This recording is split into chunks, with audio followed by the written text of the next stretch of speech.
Lord. Okay, I am here. Two of my favorite people, two of my favorite local artists, local to Victoria, BC, I should say. I'm here with James Joyce, 1307, and I'm here with the wizard himself, the beatmaker, the scientist, Yayo Kabar.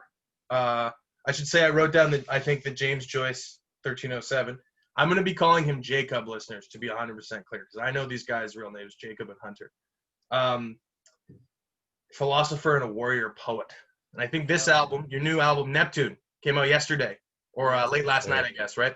Yeah.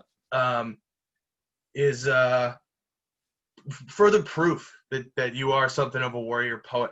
I wrote down that the record really nails this thing that I think you're really good at, and it's playing with cinematic posturing contrasted with like hard-hitting, self-aware, admissions of hedonistic guilt, you know? Yes. Yeah. I like that. Yeah. So my first question, obviously, is the record's called Neptune. I know that Jacob, you particularly have a fondness for your astrology and philosophy and mythology. But why Neptune, of all things? Neptune is the god of the ocean, and I've been feeling the ocean energy recently. I've been feeling the water energy. Like, I feel like this year has kind of been like the flood year in a lot of ways, you know? Yeah, And definitely. so I feel that water god energy, and that's Neptune. So there you go. So when you say flood, you mean that in a grand sense. That isn't necessarily a bad thing, because the word and the idea of a flood can, it's the end of a drought. Yeah. But Oh almost in yeah, no. excess, right? I mean, it's definitely bad if you're one of the people who gets wiped out by the flood. But if you can build the ship and go to the new place because of the flood, then you benefit. So it really depends on your perspective. You think you built the ship?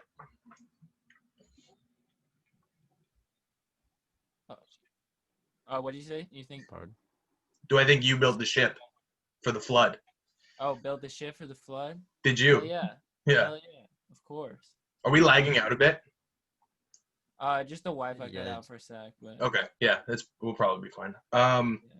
So this record is very much, it's a lot less, I would say, hard hitting. Some songs are pretty hard hitting, but it's a more guitar driven than the last release, I would say, than the Land of the Lost and the Marquis de Sade record. Yeah. Was that a seasonal choice? What was the choice to put together something? I wrote down that it sounds like you have this it's been apparent over the last 2 years of your music, particularly, but this homebrewed alternative kind of garagey sound, right? But you doubled down on this record. So how did you get there?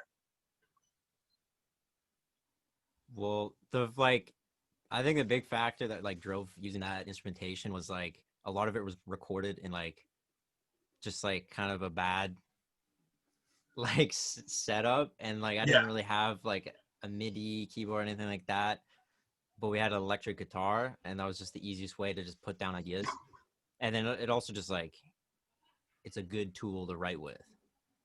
Yeah, for sure. Well, it's also it's got more spontaneity, real instruments than any MIDI anything ever could. Yeah, they feel more alive. And I'll say also, if we're talking conceptually about it, I think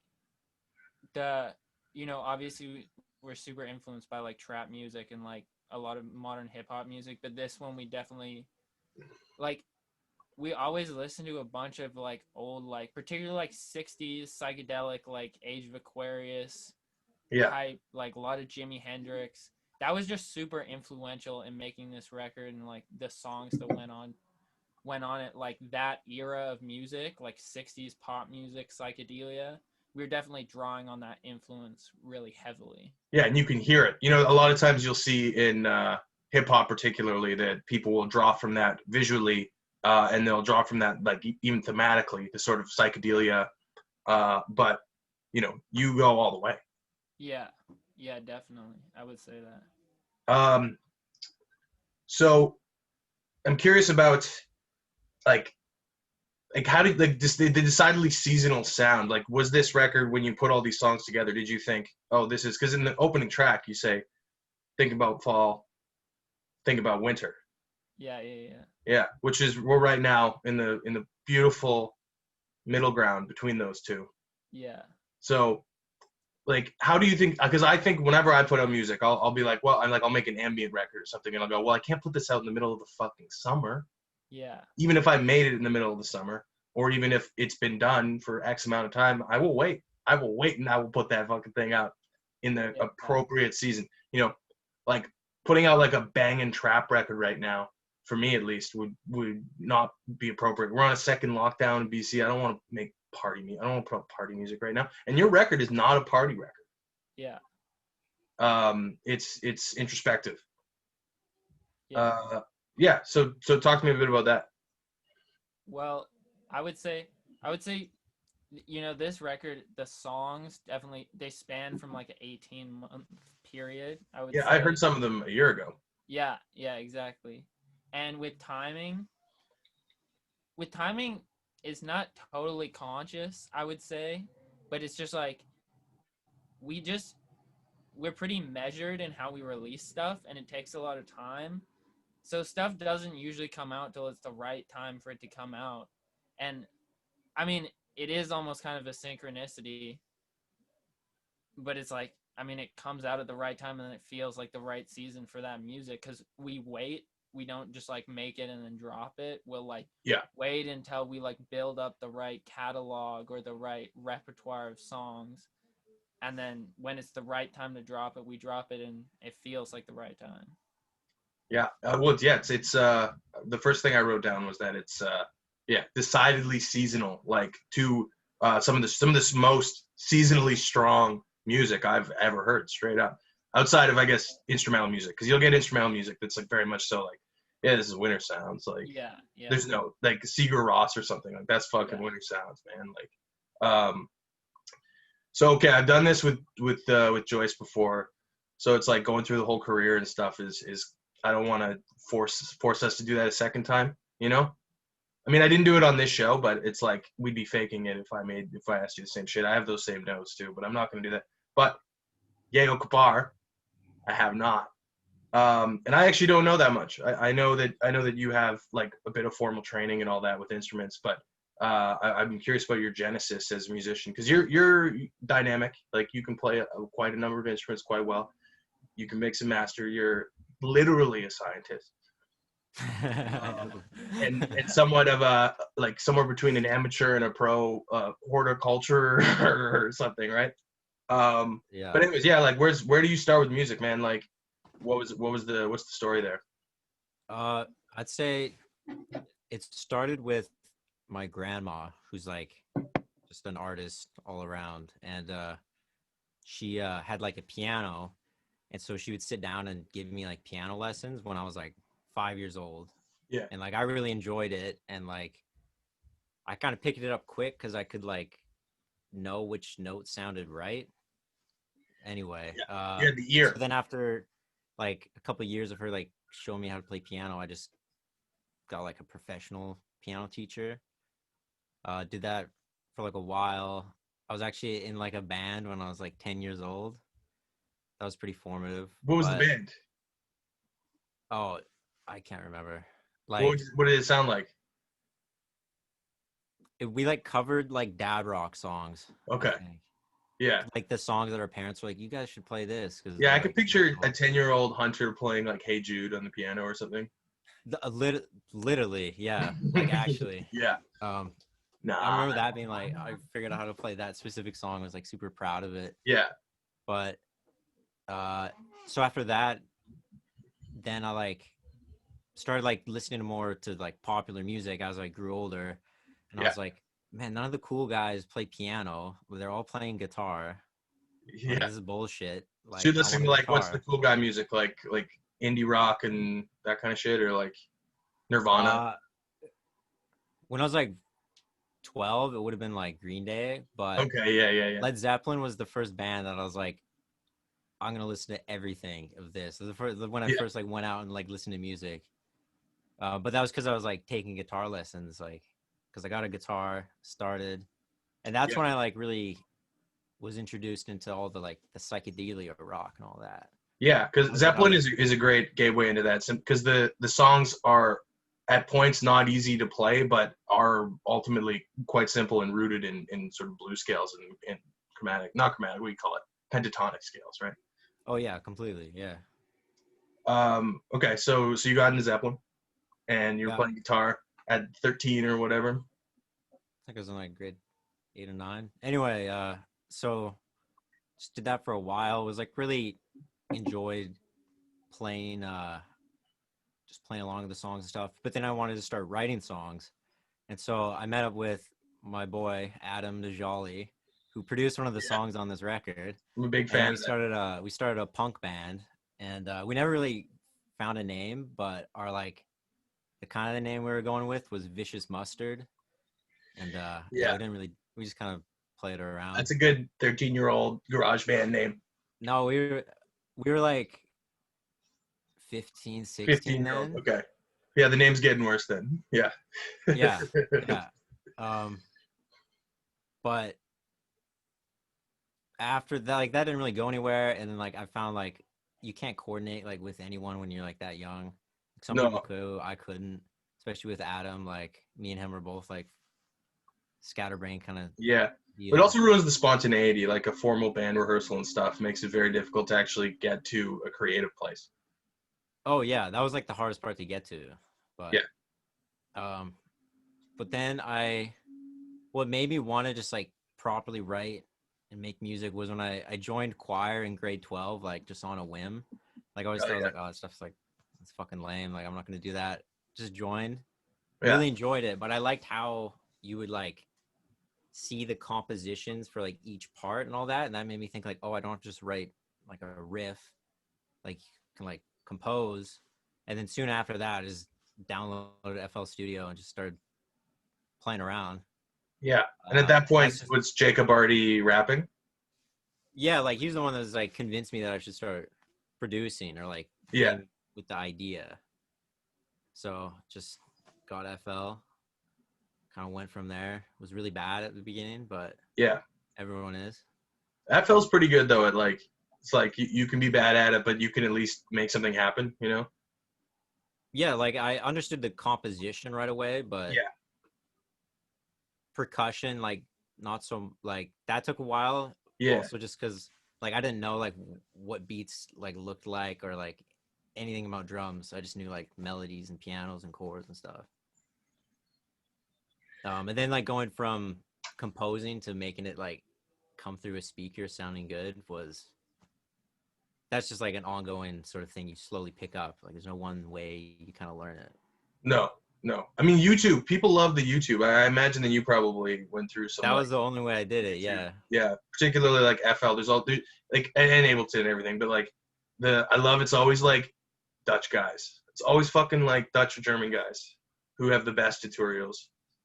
Yeah, but then they'll play the music they're like mixing. You're like, this is the worst song Yeah. ever. Like, but it sounds good, I guess. Yeah. It's always like I feel like in my head it's like Marilyn Manson type beat, you know, like not in a good way either. Like, yeah, or like early Eminem, My Name Is type beats, which that beat hasn't aged very well. I got to tell you, it's only good because of Eminem. Hot take, I guess. I have some specific questions about the record I'd like to ask. Okay, is Will uncredited on Chanel? Yeah, he is. Okay. He's like on a writing credit. It's Okay. just like you don't see it on Spotify. That's what I thought. Okay. Yeah. He's right at the end of Chanel. Like, yeah, that's what I thought. I was like, because I was like, that could be Connor, but he would be putting on quite a voice. Yeah. No. Yeah. Shout out William Pankers for real. Yeah, he's a good man. He's working on some music, man, and it's good. I want to hear it. Yeah.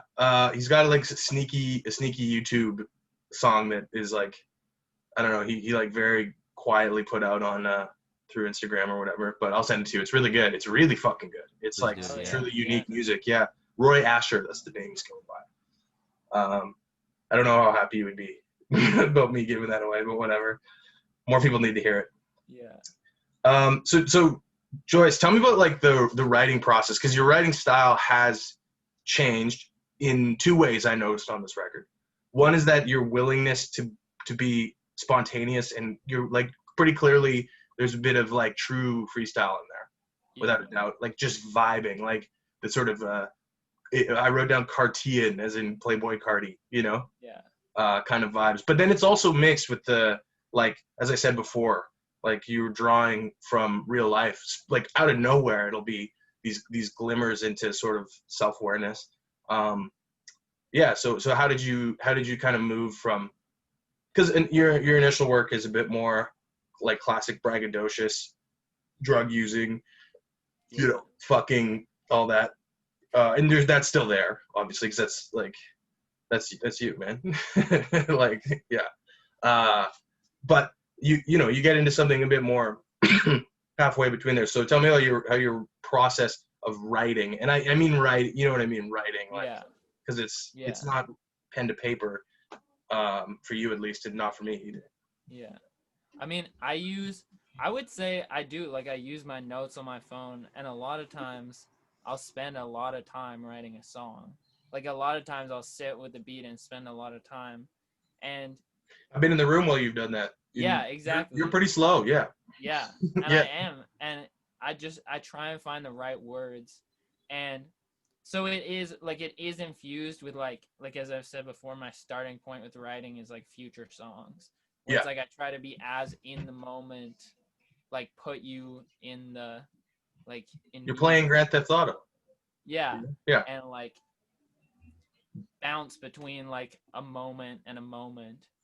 But also, as I said, with the psychedelia influence, like I'm listening to a lot of Joni Mitchell at the same time, and Jimi Hendrix, and I pick up on how they write songs and how they're they're not afraid. Like rap writing, which I really love, is very trope heavy and very formulaic. For sure. Whereas, That's some of the fun of it, though, right? yeah, that's a lot of the fun of it, and that's how in a way it can be so musically different, but then still be like in kind of one box where everyone can enjoy this thing or whatever. Yeah. But I think what about those 60s writers that I really admire is they would get really poetic and really abstract and really metaphorical, and that was allowed, that was part of the songwriting process, and I definitely borrowed from that on this record, as well as the more rap writing stuff that I'd already kind of been working on. And it shines through for sure. It's kind of beautiful, almost like the I don't know, I can't think of a good example, but it's like Two-Face and Batman or something, Yeah. Yeah, but even more symmetrical, like, if in a way. Yeah. Yeah, I that's, yeah. like to think that there is a little bit of like there's a parallel, because in a lot of rap music, particularly Future, like he'll have those really aware moments where he'll talk to God, and it's like I see those parallels in a Jimi Hendrix song or Joni Mitchell song, and I want to like build that bridge between those two worlds. Yeah, Sure. what's Purple Haze is a great example of that. Yeah. Like, Yeah, that's a song about getting high, yeah. It right? could be a Future song in another world, Yeah, And I like that idea that it could be a Future song, Future Hendrix. Yeah. Yeah, Exactly. yeah, yeah. That is interesting. Future is really good at that. I remember one time you said to me, you're like, Future will out of nowhere use these like big boy words Yeah. that don't necessarily make sense in the greater context of the song, but it just makes sense, like, both sonically and like on a deeper intellectual level. Yeah. And 100%. I think Totally. you're quite good at that, Yeah. as well. Thank you. Yeah. So, okay, "Bell My Money" was like you're starting to fully sing now, Yeah. and like your willingness to go in on that beat, and to you attack it with both like a hip hop energy, and I don't know, kind of like, I'm just trying to think of what the melody reminded me of that you sing that. Yeah, it reminds me of like twee indie pop almost, right? Yeah. Yeah. Yeah, tell me about that song in particular, because it's like, it's the best one in my opinion. Yeah. It's I mean, powerful, man. that was one where that hook, I definitely freestyled that, and Then I think I even freestyled those verses too, to be honest. I think I did freestyle, or at least like punched in, you know? Yeah. Like, I don't think I did it in one take, but I didn't like write that song down. And then Connor Lindsay did a really, really tight bridge that like brought the song together, I thought. Yeah, because you rap about him making money fishing. Yes, In the song. I'm glad that you caught that. My dog Yeah. just made 40 off the coastline. Yeah, I listened That's a to that fact. song That's when I a was truth right there. 40K Canadian. Oh yeah, That's dude. big money. Yeah. It's big money. Yeah. I love that song. I want to remix that damn song, dude. Like, Yeah. it's Hell so yeah. yeah. It's such a good the like About My Money. Obviously, it's not the most original like refrain, but the way you approach it is like it's not like braggadocious. You know, it's like yeah, it's just who I am. You know, Yeah. nonchalant. Yeah, I love that. And but you admit that like a hustle outside of the sort of world that you generally paint is acceptable, such Yeah. as working like just being a fisherman or whatever. Yeah. You're like yeah, dude, you made 40K. Like I'm for that because I'm about my money. Yeah. Yeah. No, I'm glad that you appreciate that for real. Yeah. Yeah. Yeah. I love it. That's It's very true. yeah. But it's not even like funny. Like it's funny because I know like the people involved, but it's like it doesn't come off as funny. It's just like it's almost like an infomercial Yeah.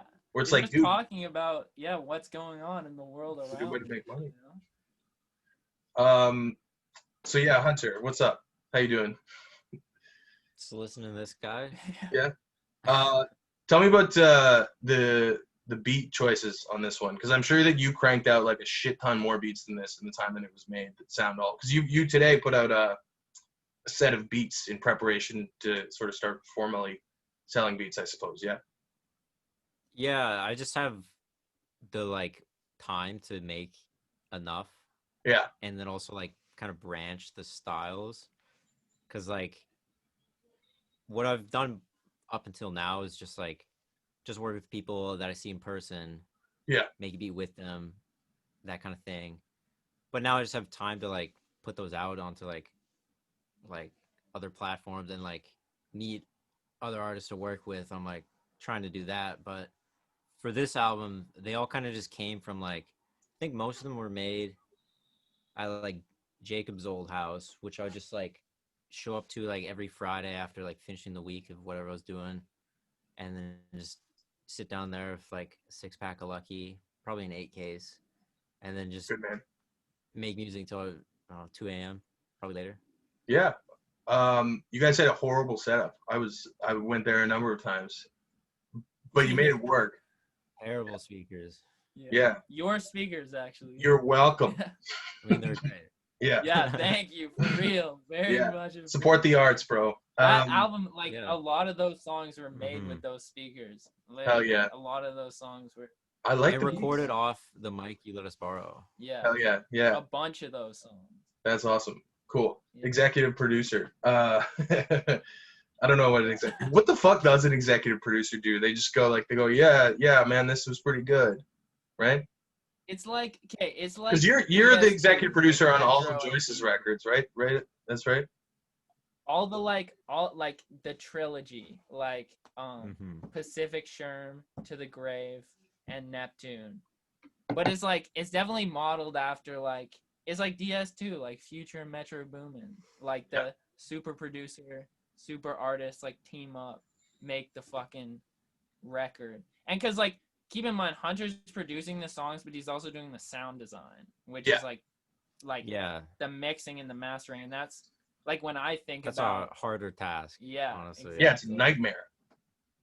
It can be Yeah. at least. Yeah, especially when a lot of this stuff is you off the cuff, right? Right, Jacob, where there's no chance for a second take. So you have to, as the like overall producer, engineer, mixer, masterer, right? You have to like fucking, put the puzzle back together.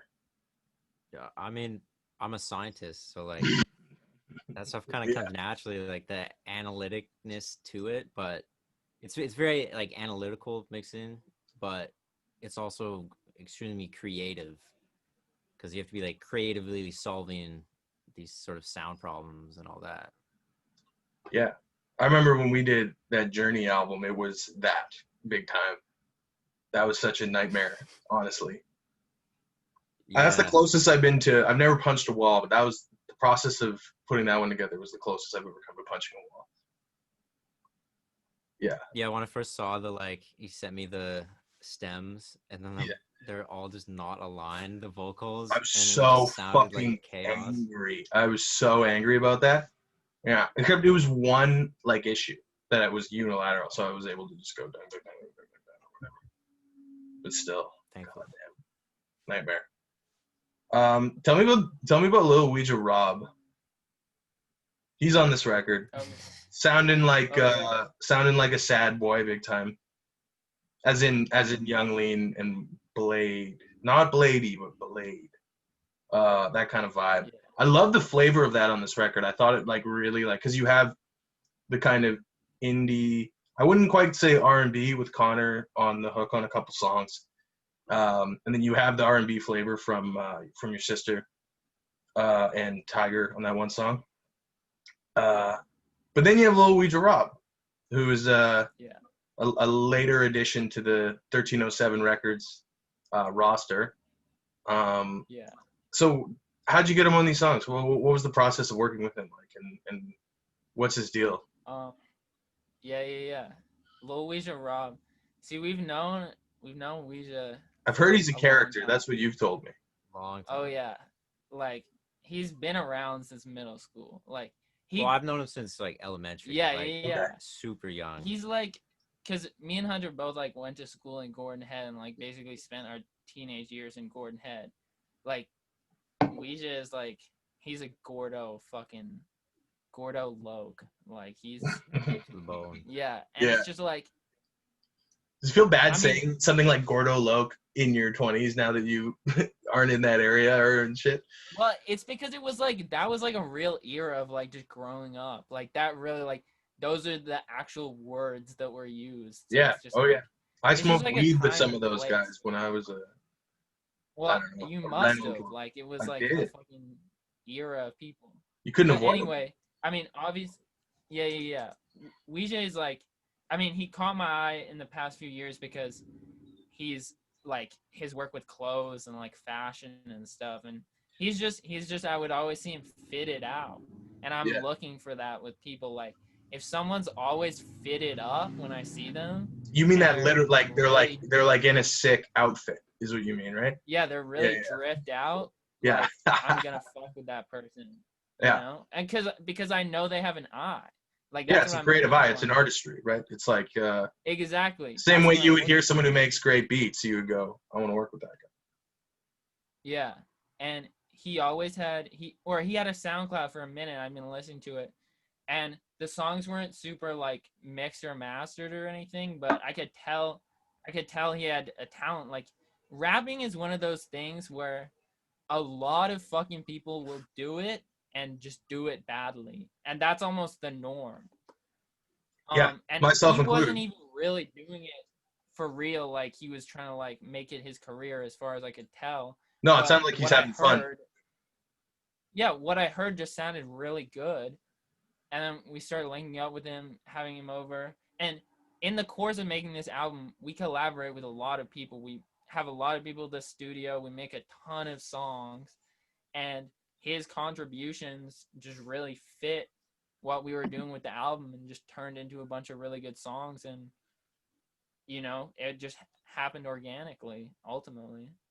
Yeah, because him on the one song, "Born on the Moon," it's Yeah. the way he approaches the song. A, it doesn't sound like anything on his SoundCloud, and B, Yeah. um, it's this just like seems like he's talking about something that he doesn't want to give you all the details to. You know what I mean? Like I'm like, oh, you're like just like high and thinking about something that you actually experienced someone recently. And I was impressed Yeah, there's real emotion. by that. I was really impressed. Just I was like, it reminded me like a fucking like a little Frank Ocean bit or something weirdly. But it doesn't sound like that necessarily, but it reminded me of that kind of that weird thing that Frank Ocean's really good at, where it's like, yeah, you're talking about something really personal and you're not giving us all the details, but we can feel that there's something there. Yeah. The substance is applied, So yeah, talk to me about weed and psychedelia and how that influenced this album. Specifically, like psychedelic drug experience. Let's go Joe Rogan voice. Like, yeah. I mean, you're willing to like, sure, yeah. I'd say like, well, part of the growing up and like falling or like sort of like understanding the music you'd been listening to from the 70s and stuff was like, growing up and you're like, oh, try these drugs, see what that stuff's like. And at first it's like well, I'd say like the first time we had a psychedelic experience, it's right away you're like, oh, this isn't just like the normal kind of, oh, this is what drugs are. It's like, it's very like right away transcendental. Yeah. And definitely, like, especially when you're young, you don't understand like what that is, but it's not like the same kind of fun you used to like other drugs or whatever. But yeah, for like the influence on this album, or general, what did you think? Like, yeah, I mean, obviously there's just the ambient fact that like we were fucking obviously just experimenting and shit while we're making the songs and stuff. Yeah, which has always kind of you been guys are both aspect of the music, big weed smokers. I know that. I think that's a fair thing to put out into the world. Experience, yeah. Jimi Hendrix type experience. Yeah. And dealing with the subject, I would say this: a lot of this album, a lot of the songs are written in a very reflective way and in an introspective way, where I'm trying to get at something either really deep inside myself or really far outside myself. I think musically, like just compositionally, there's the same goals, and there's nothing like psychedelics in the aid of doing that, of like exploring the depths or the outer to the extent that you can. You have no tool like psychedelics to do that. I don't know if I agree. I think there are other tools. Like, no, fuck that. You're right. Not like, I mean, I always have a problem with like, you can accomplish anything creatively without any drug. I think that you can, but I don't know if you accomplish the same thing necessarily. You know what I mean? Like, yeah, I mean, I think your intentions are definitely important in that sense. Yeah, like being like, I'm gonna take mushrooms and it's gonna make me better at this is not the right outlook, right? Yeah, that's not what I'm saying. It's not like, because there's no, like, if you look at the vent, it doesn't make the music good. That's not what it is. It's like,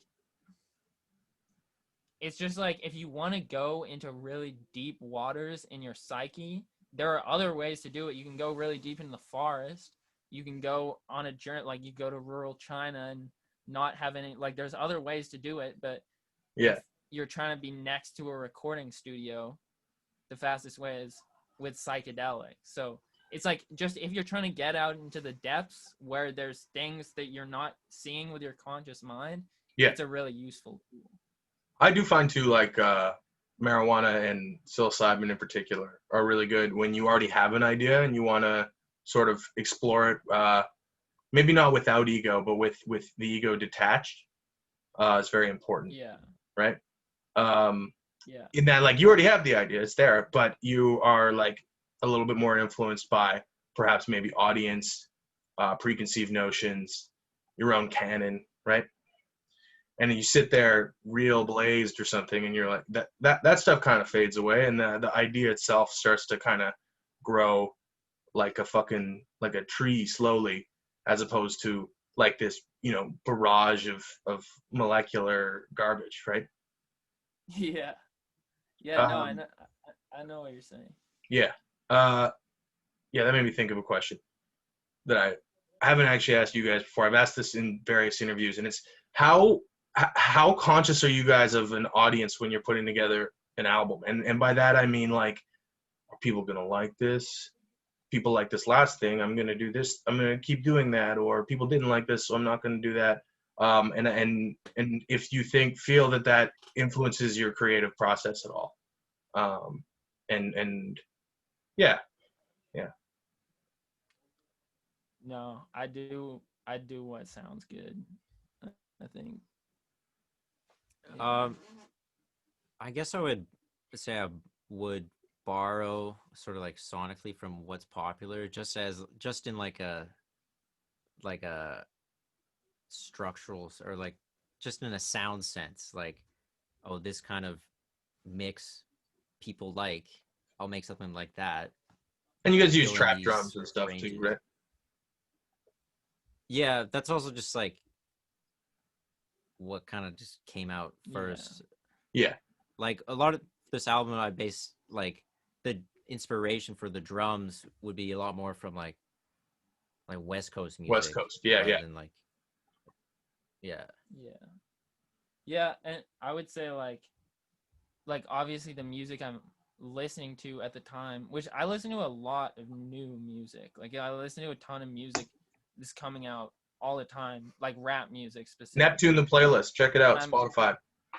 Yeah, It exactly. I have a slaps. bunch of Thanks. playlists like because I just like rap. Like I like the music that's being made right now. I listen to all of it, and I do borrow from that a lot of it subconsciously, but also at the same time, like in terms of I'm not like when we're putting a song together, there's definitely not like we're not talking about how it's gonna be received. We're talking about Right. how to make the song sound good. Yeah, you're Like trying to please yourself. That's like I posted something about that yeah, on Instagram yeah. a couple days ago, where it's like, who gives a fuck? Like that's the thing. Yeah, everyone's sharing their Spotify Wrapped or whatever. I don't think you shared yours actually. No, I Did you? didn't. And Yeah. I mean, I could. I have it on my desktop and Yeah. not on my phone, so it would be annoying. But at Yeah. the same time, I like to keep my cards in my hand. That's just me. And A lot also, of people aren't like that, but such a toxic way to think about creativity. yeah, I it can't I get mean, I like know, but that. you have a business mind though too, Joyce. Like you're about your money, as the song says. But I like the way you're about your money, Yes, sir. much like I like that song, right? Yeah. You're interested in the intersection, not the ignorance or the full capitalization, right?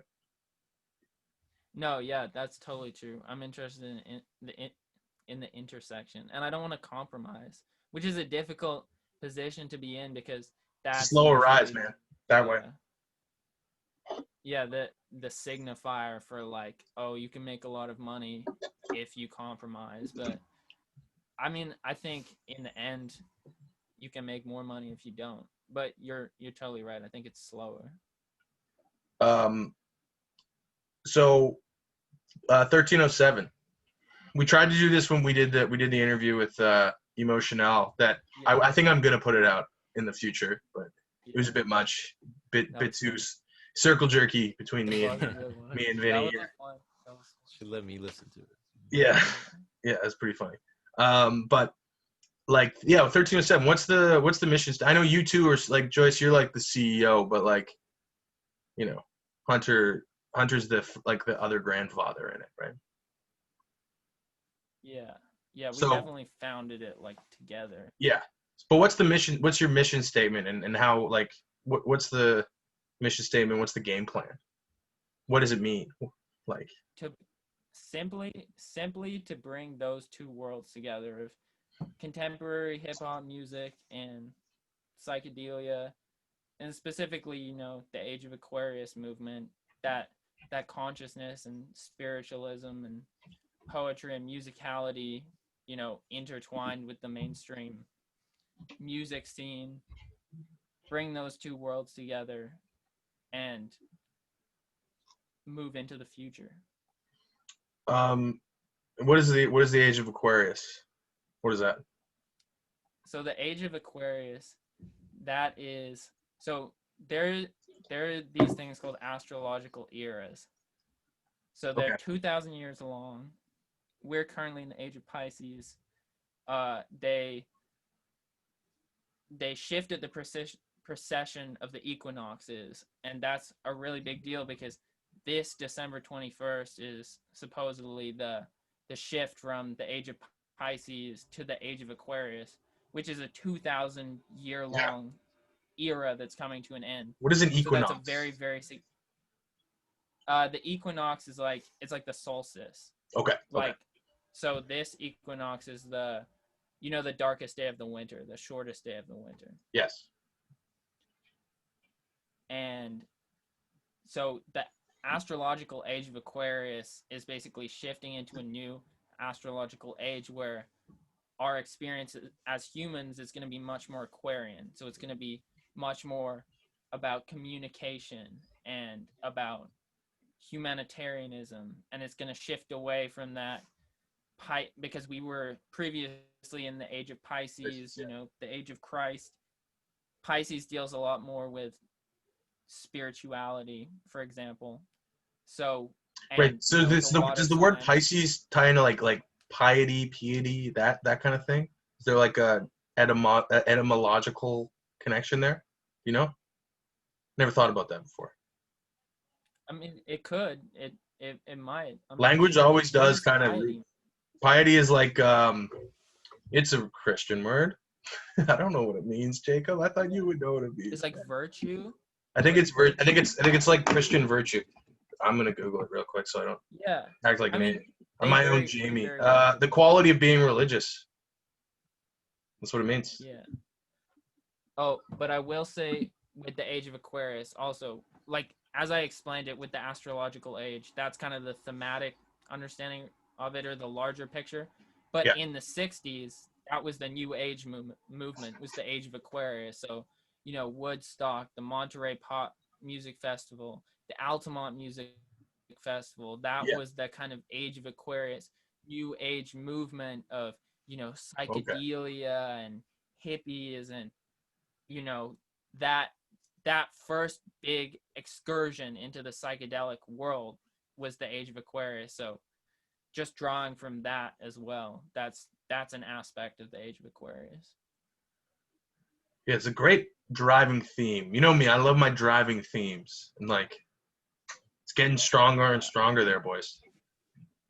Hunter, how about you? What you got driving? You got some driving themes in your work? What makes you sort of internally tick thematically? I don't even know, man. Like, I'm just weird. Like, I couldn't even really, it kind of just comes out and I just push it into a computer. So, like, I guess thematically would just come from what I'm surrounded by. Yeah. So, the ocean, I go into the forest a lot, like mushrooms and stuff. So, which doesn't even really make too much sense with how it sounds, but I know, fuck that, I can hear it. Yeah, I don't have as like much of a sort of poetic sort of reasoning behind all that. It kind of just like flows out. Like you're not like a galaxy brained astrology guy either, though, right? Like, not really, but I also don't really think of things in like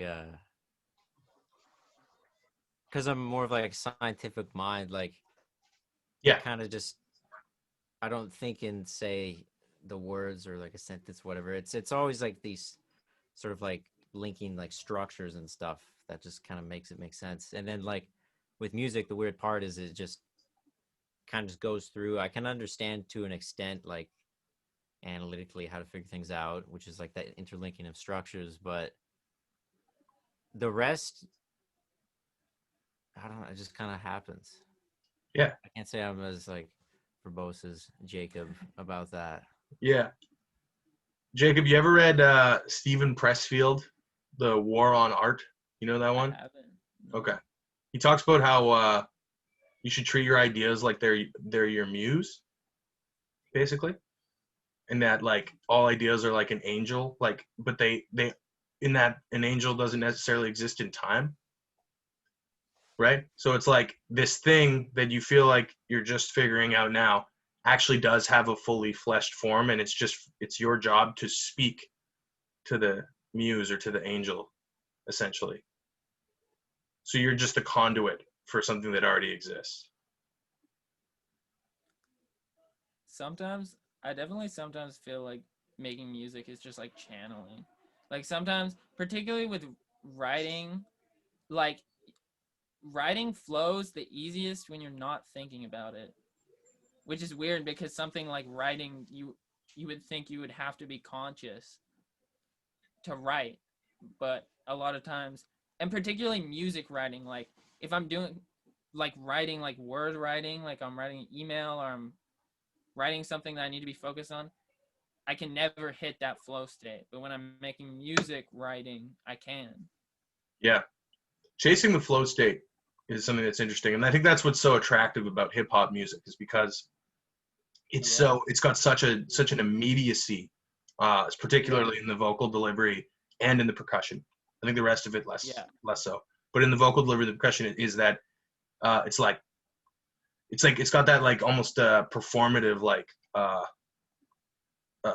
presentness, right? Like where it's like, okay, lights on, show starts in 3, 2, and you just boom, release, right?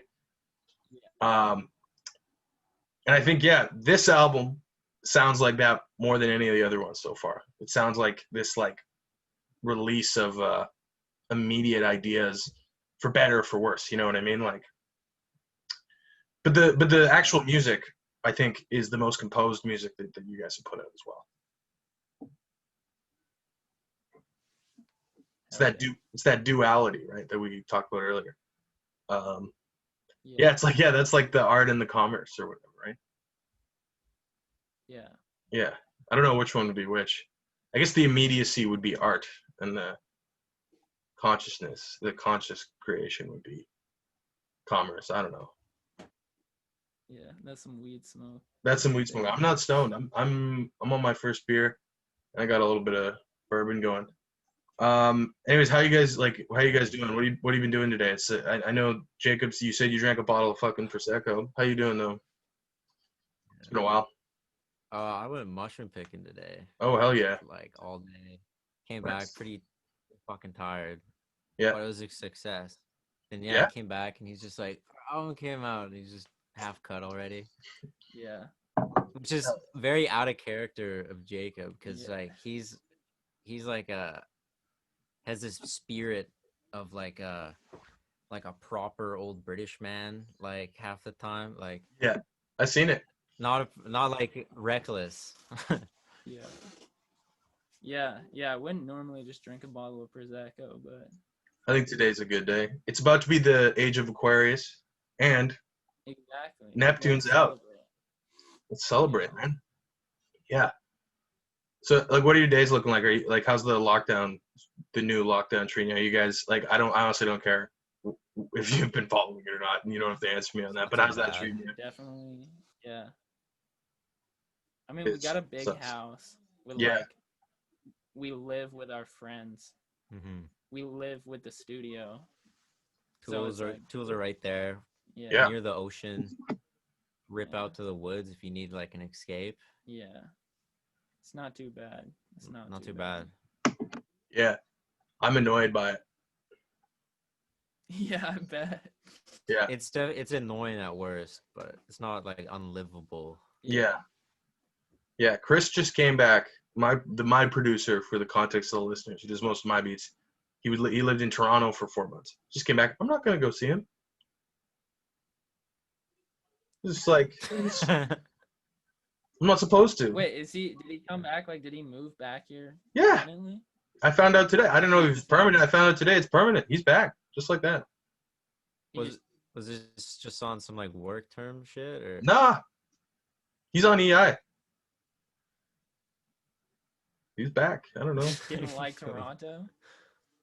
I think he was just like, man, like, he had like a really small apartment that was too expensive, and he was just like, fuck that, man. Like, if I'm gonna be like, I might as well be with like all my friends if I'm just gonna be fucking like lounging. You know what I mean? Like, Yeah, city life really isn't too much right now, I wouldn't imagine. no, that's what he said too. He's like, everything's fucking closed again, man. Like, fuck that. I'm not going back like anytime soon, at least. So I don't know. That's good for me if I'm allowed to go make music with him. But yeah, because I haven't made a single PM song since he moved away. Not a single one. Yeah, I tried this morning and I failed. Yeah, I got 2 lines out and then I was like, can't do it. What do you need to inspire a new PM? What kind of beat? What kind of beat? I don't know. I like Meek Mill. Give me the mood board. Well, I mean, I've been trying to. I want to do a song with Chaos. To be honest, is the song when I come back and do another song with her. I'd like to get her on the show too. I think that would be cool. But yeah, that would be awesome. Yeah, I'd like to learn more about her first before I do that, because I don't want to just come in and be like, "Hey, it's me. We've never spoken like this." Like I want to come fully prepared, right? I feel like I didn't take enough notes for you guys. I'm sorry. I'll be honest. Like, should have thought about it more. But how do you feel you've grown creatively, you guys? Like, that was something I was curious about. Like, because I haven't spoken to you in a while. Like, and the music sounds way fucking different than that first. I can't remember what the tape. What was the first tape called again? It's got like more soul sample-y kind of beats and stuff. Pacific Shrimp? No, but one before that. Which? Stacks DeMarco. Stacks DeMarco. Stacks DeMarco. Yeah. That's like old compared to now. That was like 2017. Yeah, it's that's good too. That's like it's old. Totally different. Yeah. Yeah, super different.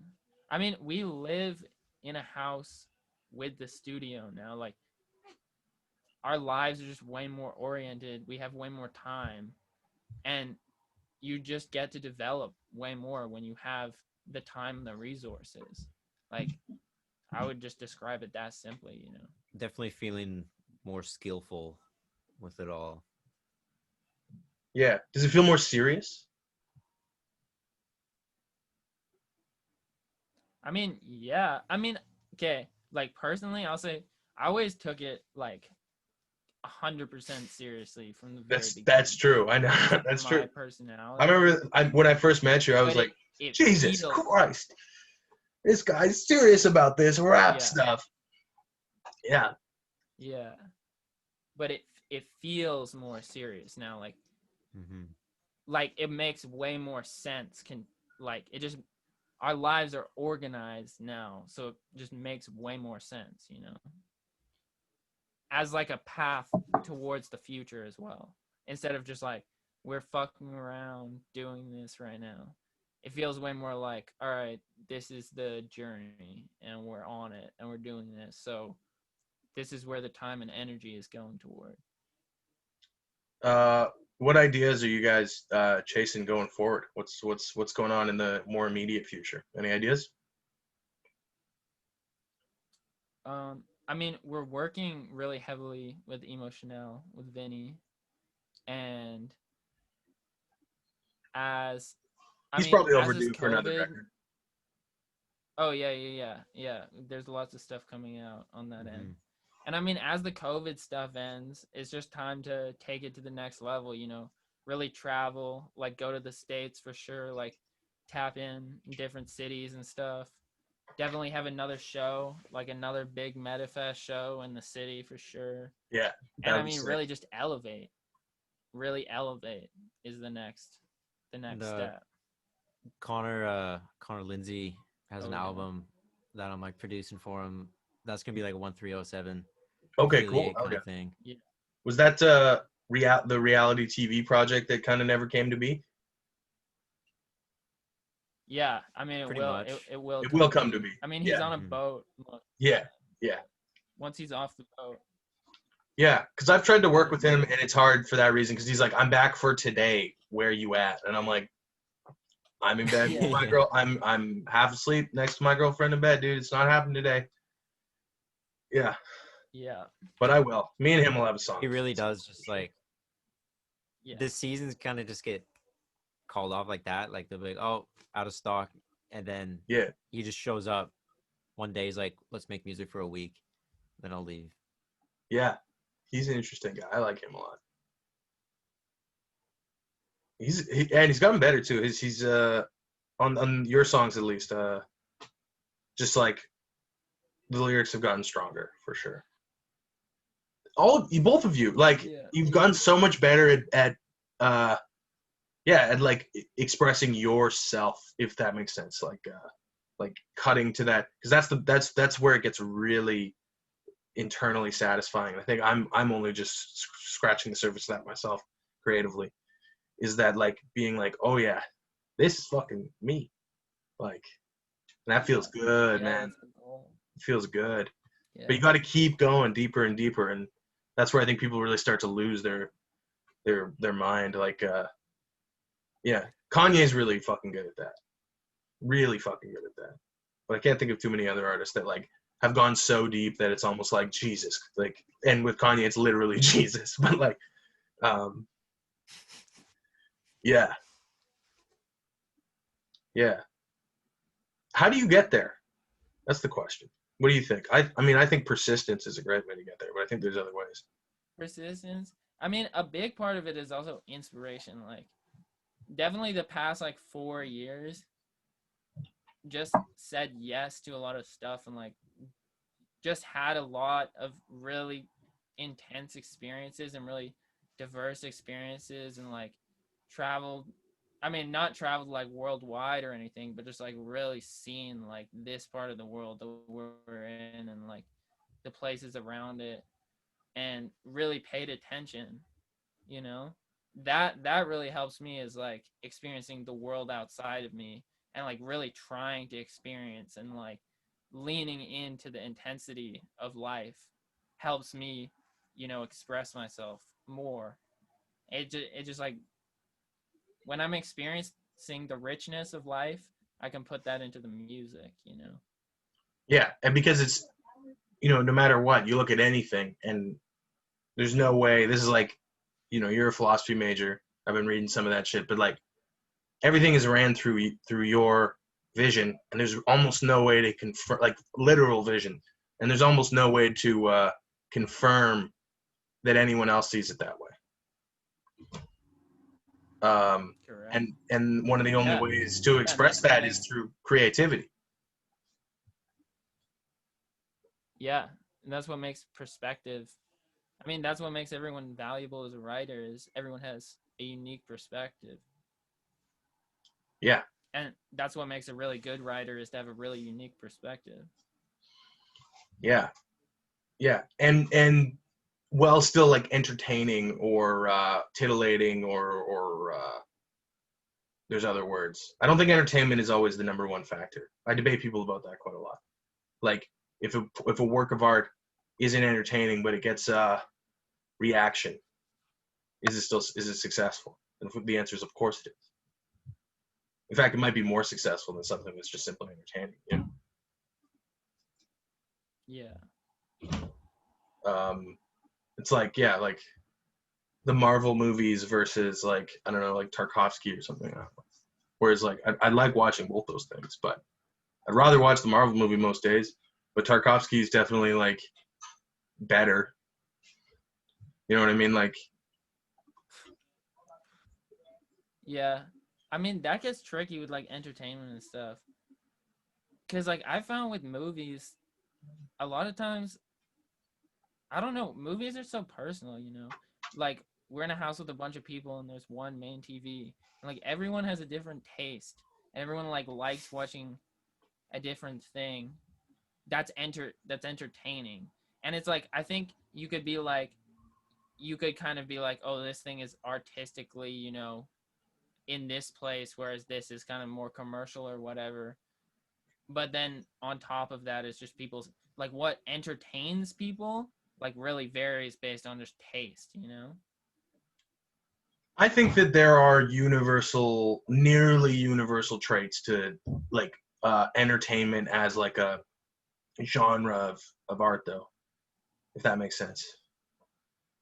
Like the same way like horror has universal traits, or comedy has universal traits, right? Like if like you can tell when something is actively trying to be entertaining over anything else, right?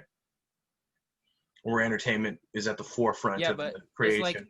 a horror movie. A horror movie is entertaining to a certain type of person, but a comedy is entertaining to a certain type of person. You know, it's almost like you aim to be comedically entertaining, or you Yeah, aim to be entertaining in, you know, like a horror sense, and that appeals to different people's sensibilities. You know.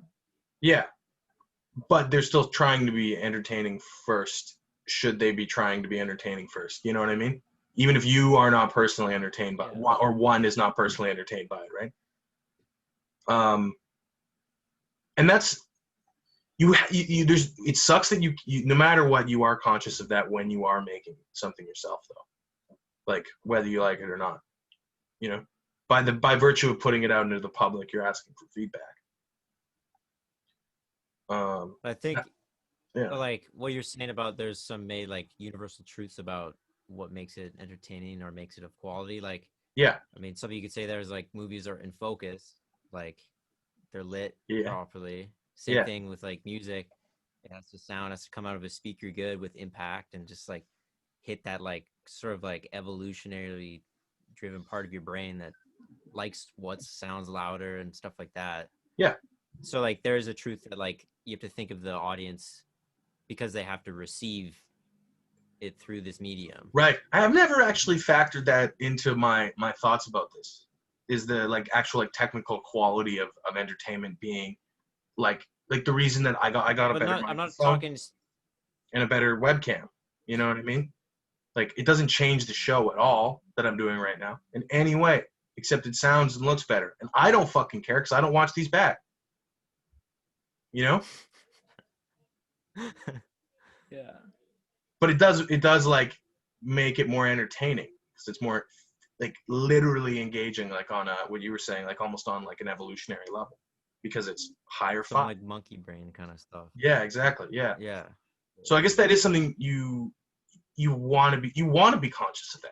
Like you do. You want your shit to sound better. And obviously there's exceptions again to wanting it to sound better. You know, like if you want that tape machine quality for nostalgic sake, like, but that's even the same thing because you are using fidelity consciously to convey something.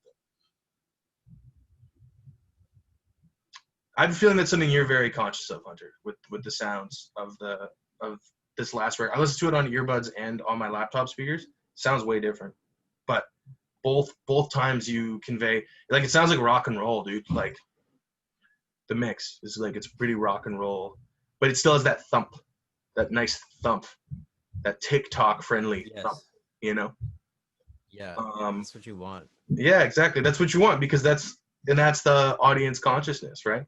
But it's on a technical level, and then like, but I feel like it's very easy once you start thinking about that to have it bleed into your creative process, which is generally a negative thing in my opinion. Yeah, I mean, it's sort of like say like you control your creative process saying like you don't want to put two instruments of the sort of the same register right on top of each other because say both of those like ideas, both those melodies are there, but to a listener it's confused. Like you yourself are a listener, so like if you think it sounds bad, someone else is going to think it sounds bad. If you think it sounds good, like, well, you might be tricking yourself, or it probably sounds good. And Right. so a lot of like the technical part of this album, it's not like, oh, let's look up a textbook technical, go 3B TB here. It's like you sit down with creativity in mind and you think, what do I like? What do I like when it comes out of these speakers? And you kind of just like guide your brain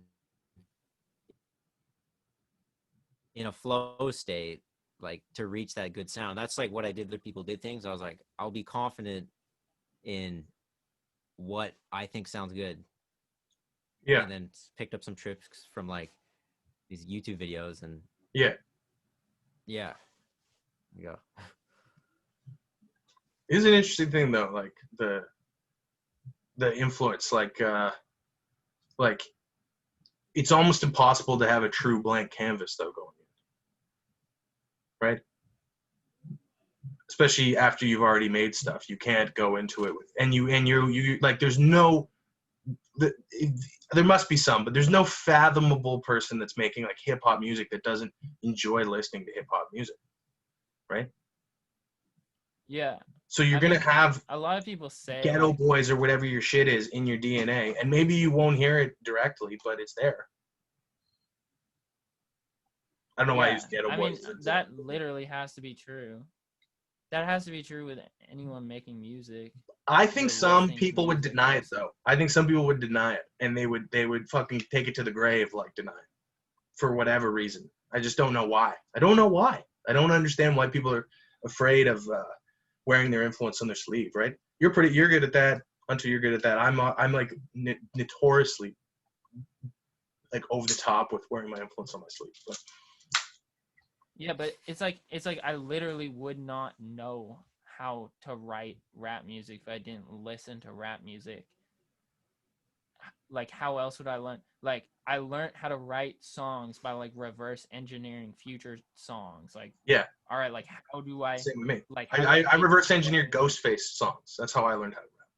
Yeah, exactly. And I think a lot of people like, because I mean, rap's just newer. Like in 10, 15 years, you'll have your teacher or your textbook or whatever. Like any other genre, it goes through that process. Yeah, rock Um, and roll was destroyed by that. yeah, exactly. And I mean, rap music probably will too. And Oh, that's we're the almost there, cycle. bro. We're so close. Yeah, that's the cycle of how music works. But you know, at this stage with rap music, you're gonna learn by listening to it and teaching yourself by listening to it hard. And yeah, I don't really think that's like a controversial thing, you know? Yeah, but I don't know if you ask certain people in certain other disciplines, even other mediums, I think that there would be an unwillingness to admit, especially I think in visual art, I think you would see a true unwillingness to admit uh, like influence beyond surface level. So going, yeah, my shit's abstract. Oh, sure, yeah, it's like fucking. I always say Rothko. I've mentioned Rothko in every single interview that I've done. But yeah, like you know, it's yeah, sure, it's like Rothko. But I feel, you know, we need, and especially when you look at like even sampling and like borrowed cadences and in hip hop specifically, um, you know, I'd like to move forward to a point where we're more willing to both share to help evolve things more unilaterally and to um, be willing ourselves then to go, yeah. I that idea came from this other person's idea. You know, I Yeah. feel like I'm fighting a non-existent entity with this thing I'm talking about, but I know it's a real thing in other disciplines, Well, and I'm sure you can I agree with think me on that.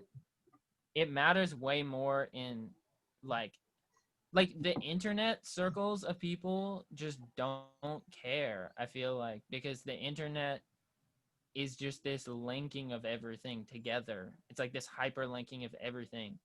So I feel like the new generation of people, it just doesn't matter. Like you know, like this artist is the songs they liked on SoundCloud or whatever, and it's like that's fine. Like that's how music's gonna grow because people are gonna be influenced by the music that they hear.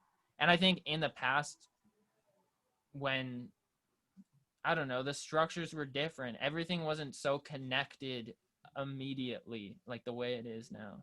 Yeah, And although I there think is a that history of it conversation's yeah. still. Like you look at Dylan, Yeah. you know, Dylan basically just like learned the blues fully before he could write songs. Yeah. Yeah, I'm like 45 minutes into a Bob Dylan documentary right now. So that's like I'm like, all right, this first album was all blues covers. Um, it's really good. No Direction Home, directed by Martin Scorsese from PBS. Pretty fucking good. I think you would fuck with it heavy. Both of you. Yeah. Maybe we'll rip that tonight. Yeah. Yeah. It's 3.5 hours long, so do it in parts probably. But Oh, I think I saw that actually when I yeah, was scrolling. yeah, it's on Netflix. Yeah. What have you been listening to? What have you been vibing on, listening to, watching, listening like podcasts or whatever. What's getting you boys excited? New Draco tape. Yeah, I listened to it obviously. today. I knew I wouldn't be able to True. walk in here without having listened to it. It's great. He's fucking awesome, man. He's so good. His style is so good. And he's he's so good at like articulating the fact that he was completely fucked over by a racist and fucking like horrible, what's the word, like prison system or whatever. Prosecutor. Yeah. The DA was pretty. What's the line? There's a line on that album that I was just like, fuck, that's so good. It was it's like there's nothing more to talk about. All 12 people said I wasn't guilty. Something like that. Yeah. Yeah, I was just like, that's so beautifully put. He's amazing. He's amazing at writing. Like, Yeah. I mean, he's amazing at rapping, like the percussive aspect of rapping, like the cadence, the flow, like he's a master at that, but he's also just he's so creative at putting words together and thinking of new ways to say things. Like, it's so inventive. And like using his own slang like creatively and like as a punchline, like his style too has been almost been made light of while he was locked up, which kind of sucks. Like, there's people, I mean, he's so TikTok-esque people using his cadence to make meme music, if you will. So this entertainment quality you were talking about before, which I'm sure that Jacob and Hunter, you guys don't fuck with TikTok rap and like stuff like that. I'm sure that's not something, whatever that is. I'm sure. Never heard it. You ever heard this guy? I mean, I listened to PP Cocaine. I can hear Draco, the Draco influence in PP Cocaine. Okay. Like, I can hear that. The line through Draco the Ruler, through Blueface, through PP Cocaine. Yeah. Well, because there's even Blueface, which is like sillier.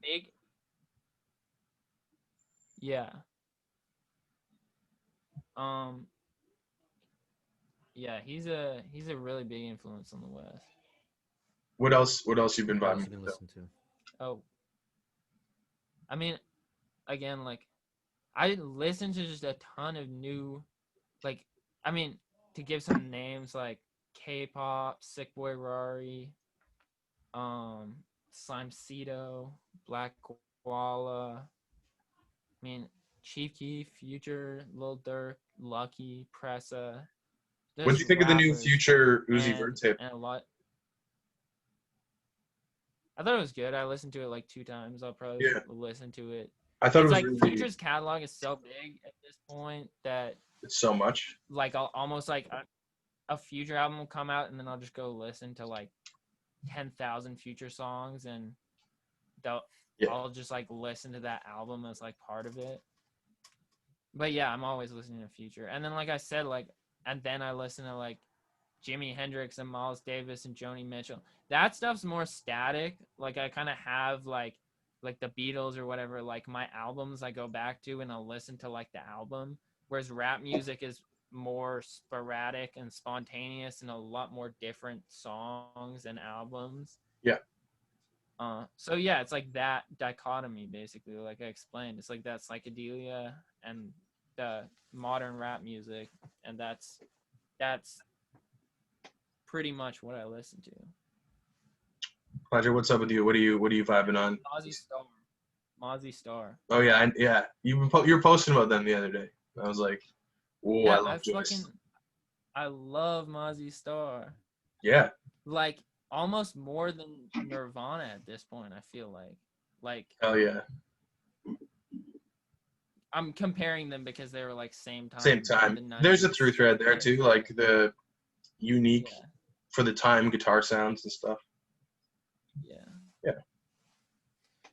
Yeah. What about you, man? Oh, it's new Draco tape. That's all I've been listening to. Okay, hell yeah. I will repeat things for a long time. I was listening to a lot of audiobooks. Okay. That was good. Yeah, I finished the Gulag Archipelago. That was a long one, but I had to do it. What's that all about? I don't know. My fucking brain. Oh yeah. It was just about the sort of the prison industrial system in Russia. Russia, yeah, just okay.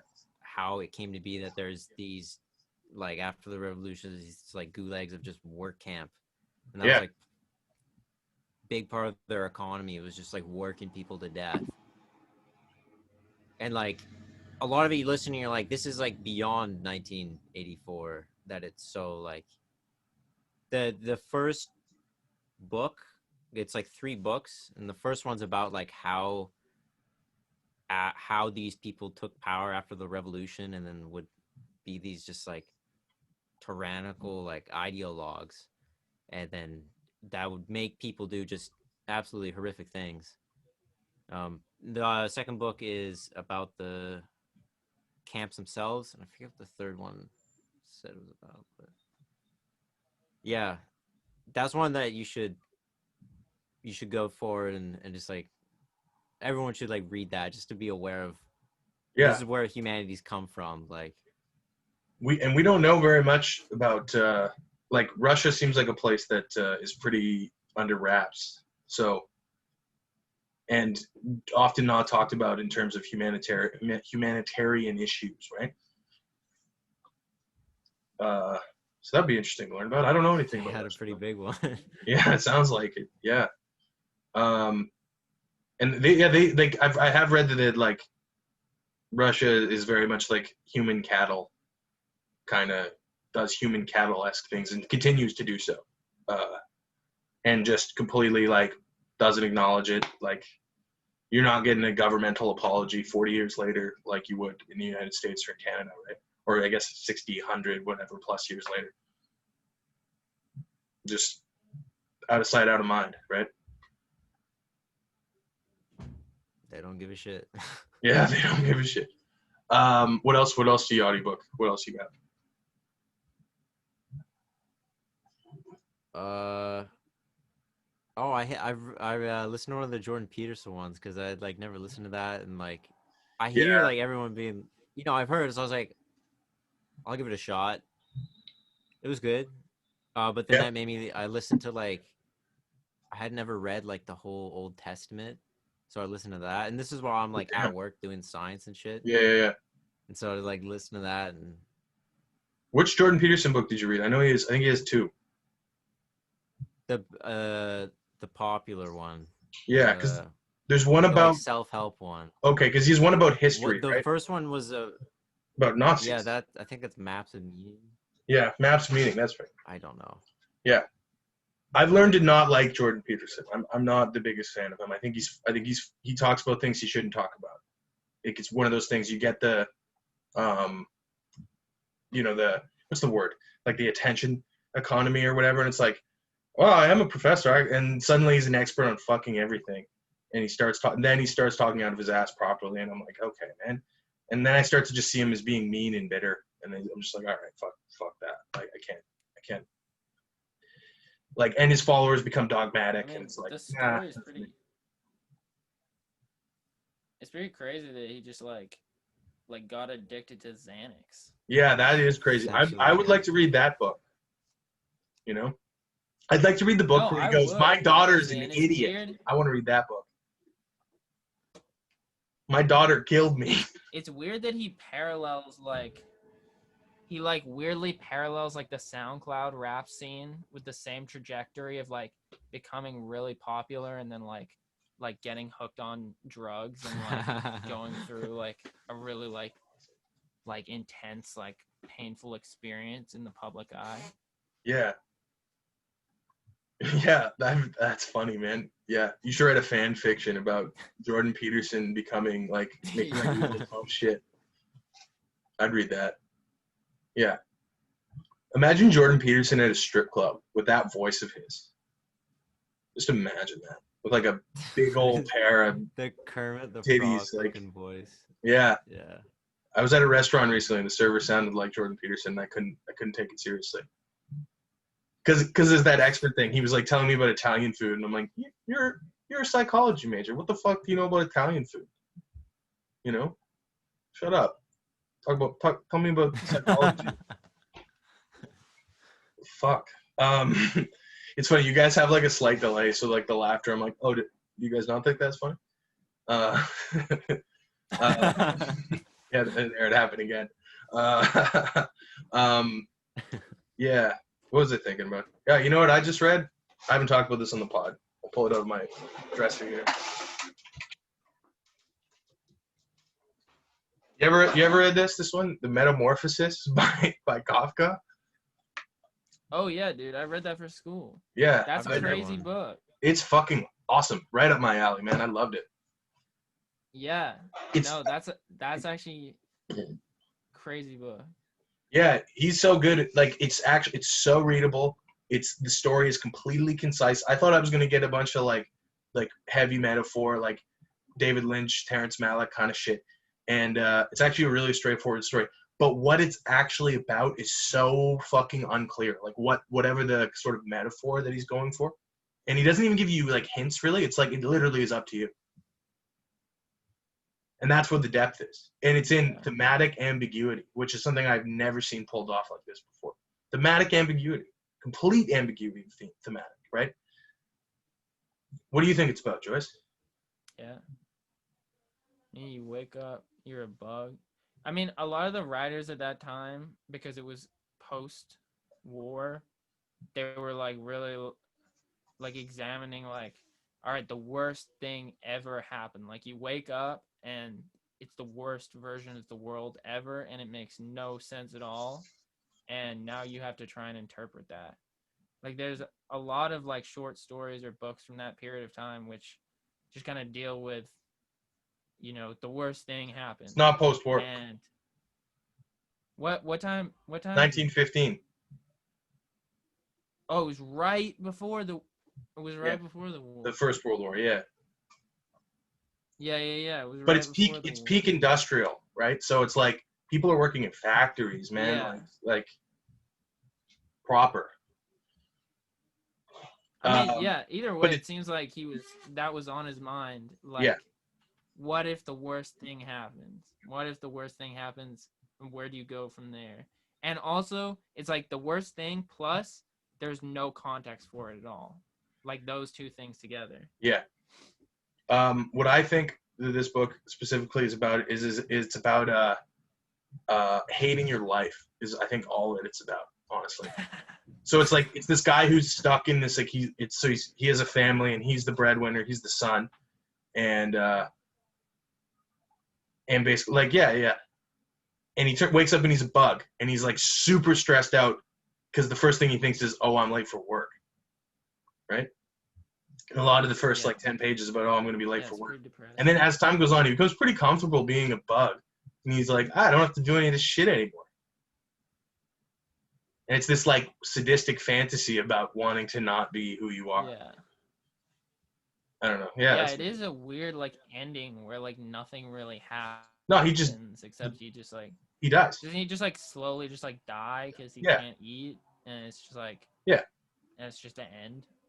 Yeah, he dies, and then the family realizes that his sister rocks and that she should marry a rich guy, and then it's over. It's like fucking horribly tragic. That's a funny book. Yeah, it's only 50 pages, man. I just fucking and then there's a bunch of critical essays that help me realize that all these guys, fuck these guys, they're full of shit. The way I think of it's better. You know, which is always a good feeling. I won't let these people skew my interpretation. Cool. You guys want to talk about anything else? You want to call it? What's up? Yeah. I'm sleepy. I'm sleepy from drinking all that Prosecco. I understand. I'm just getting my energy now. Too big of a bounty of mushrooms. Oh. That's good though, man. Cool. Okay. Well, Neptune, 1307 Records. James Joyce, 1307. Yayo Kabar. Neptune, streaming everywhere. Just came out from the day we're recording this late last night. This will be up on Friday after it's released, so it's out. Yeah, About My Money. That's the best song. Second best song, Four on the Moon. That's my take. And then I'd heard all the other songs a bunch of times, though. So I was kind of like, okay, well I know this. I like it. It's fun. But the other ones, I was really high, like 25 mg edible. I think was what I took, and I was like, "Woof, Damn, Jacob. Why are you saying this, man? Like, he really is about his money. He's really about Hell his yeah. money. Oh my God. Fuck yeah. Yeah. Okay, sweet, man. James Joyce, 1307. Yayo Kabar, two of my favorite people in the whole wide world. Thank you for listening. Stop recording.